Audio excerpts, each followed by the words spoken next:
I've been fighting a fuel delivery issue, and after sleeping on it, I decided to change the fuel pump. So that's what we're gonna do today. Let's go.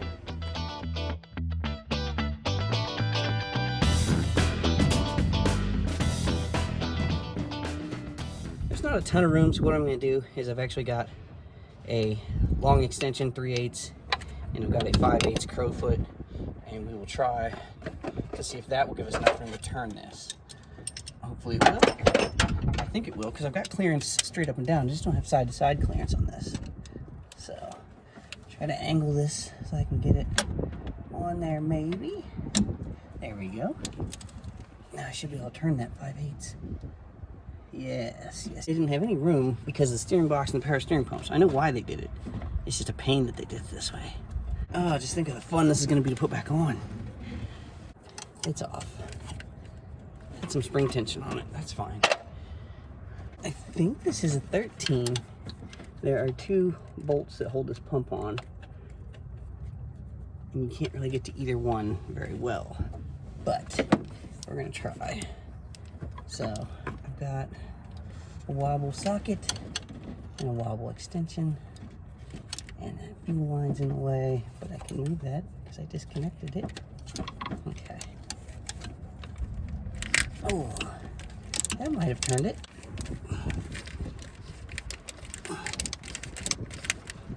Might be able to thread that by hand now. It's actually not too tight, which is fine by me. Let's see if I can get a paw down in here, maybe.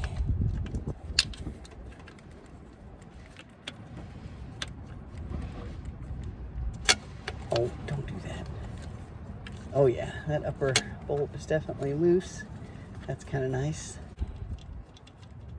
Okay, that's one of 2. Put that up here. Now we're gonna find the bottom one. I might have to go from, yeah, I gotta go from underneath on that. Okay. Almost got it, I think. Maybe. It's hard to say, I can't even see the dang thing. Now this one does use a rod for the fuel pump. I don't know if you can see it, but this is the rod. You need to retain that, and that's going to have to go back in when you put the pump in. So you just don't want it sliding out and going everywhere on you. Okay. Now I just got to get the slide screwdriver to get this off, and we're good. All right, so I've got the fuel pump in my modified catch can here. Let's spray it out just a little bit. Spray it off. Give it a little wipe down with a dirty rag and see if we can see if this is leaking anywhere, maybe. Not that I can do anything about it now. It's off. I'm going to replace it, but I kind of want to know. These fuel pumps are a rubber diaphragm with a spring and a lever. The lever is right here. It is activated by a rod on the camshaft. Let me see if I can show you that a little bit better. This is a lever right here. It's activated by a rod on the camshaft that pushes it up and down, which it pivots here. There's a rubber diaphragm right here in the center and a check valve, so then it pulls fuel in here and then it pushes it out here to the engine.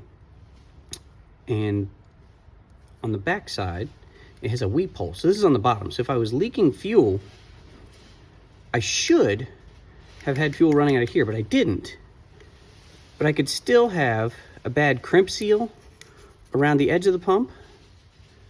So we are going to spray some brake cleaner in it real quick and see if we get anything from this side out the other side. I should not.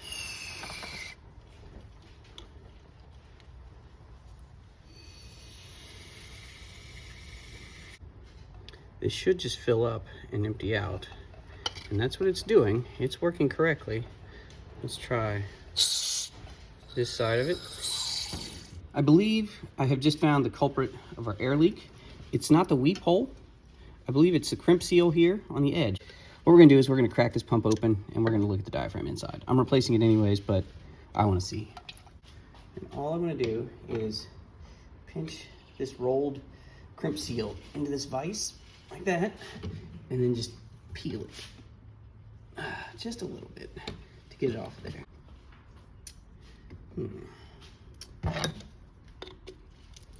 Yeah, there we go. Now we got it cracked. Okay. And as you can see, it is just an inlet, an outlet, and a diaphragm that is definitely questionable. There's a lot of corrosion at the edge of that. That is rusted all the way around.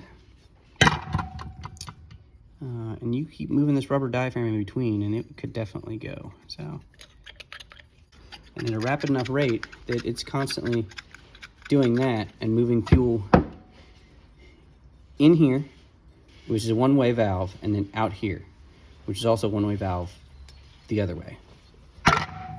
Fuel pump.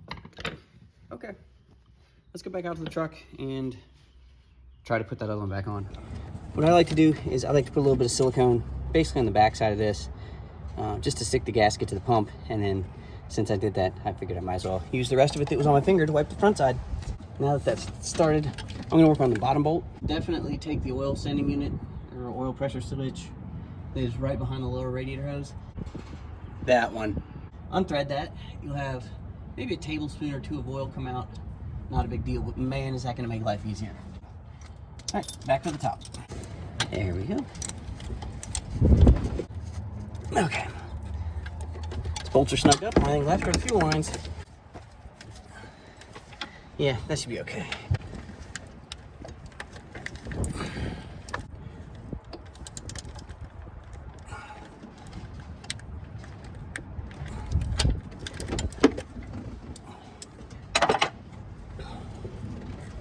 Okay, well, I think that's on there. Here, let's start the truck and find out. Look for leaks. Right here, no leaks. Inlet, outlet, both dry. Everything seems to be pumping away. That was not the easiest job, but the fuel pump has been changed out. That's gonna do it for today. I've got a little bit of mess to clean up. But on the upside, my fuel pump did come with an extra gasket. Yay! It's always nice when you win free stuff. Okay, see you next time.